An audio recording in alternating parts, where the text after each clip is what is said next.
What? Mind if I make a video? Yeah, go for it. Alright, you're just gonna hear me talking to myself.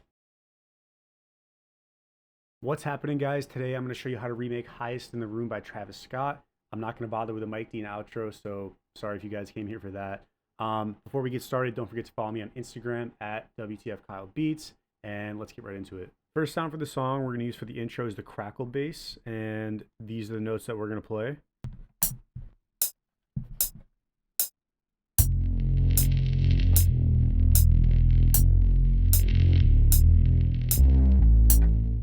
All right, if you can't tell right now, it sounds nothing like the song. So what we're gonna do is we're gonna throw an EQer on to get rid of the crackling, and then reverb to add ambiance. So the next thing that we're gonna make is that key flute slash screaming sort of noise in the beginning. I used this sound out of Omnisphere, and this is what it sounds like. So what I did was I pitched it up, and then I'm using a pitch wheel to bring it down another octave. And these are the notes that we're gonna play.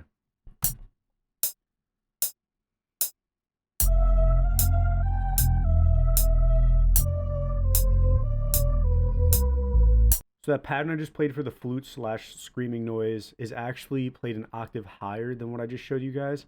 What I'm doing is I'm using the pitch wheel to bring it down because this is what it sounds like. Awful. So the pitch wheel brings it down, adds a little bit of an effect to it, as opposed to just playing it an octave lower, adding on reverb, EQing it. Sounds more like the song. Alright guys, now for the intro guitar, I'm actually layering two different sounds here. I'm using Nexus clean chorus, and then I'm using Omnisphere flamenco guitar. And these are the notes that we're going to play for the intro guitar. I'm not actually going to play all these notes here. I'm just going to play this top half and then copy it down to this lower octave too.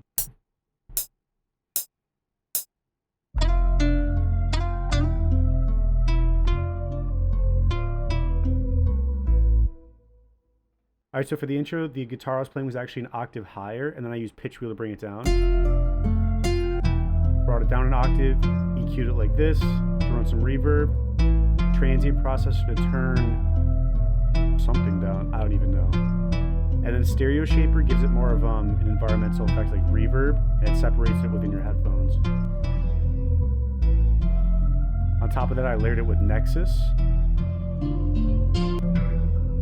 to give it like a deeper sound and make it sound more like the song. So for part two of the song, where the beat actually starts, I'm using that Nexus sound guitar clean chorus again that I used in the intro.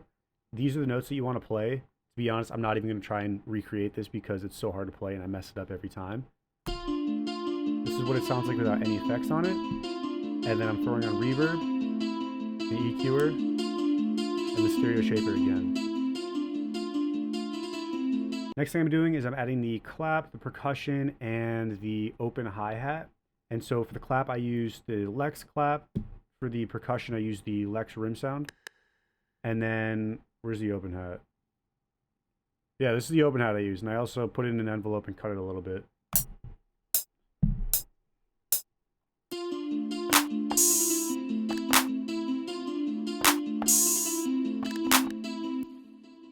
Yeah, that roll at the end's kind of hard to get, but like, I'll edit it. All right, so that rim, I actually edited it to be like this because I played it like crap. The clap, I shortened it a lot. I threw on an EQer. The open hat has nothing on it. And then the rim shot right here just has a little bit of reverb on it. Okay, the next thing that we're going to add to this is the Boominati hi-hat. We're going to put it in an envelope like this to make it shorter. And these are the notes that we're going to play without any effects on them.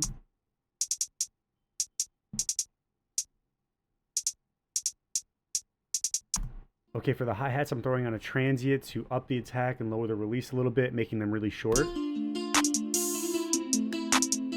EQing them like this, and then again, a stereo shaper to make it sound cool, give it some more effect.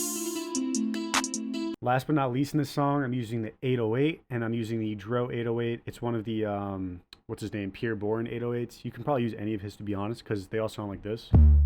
A little bit of bounce to it. These are the notes that we're going to be playing.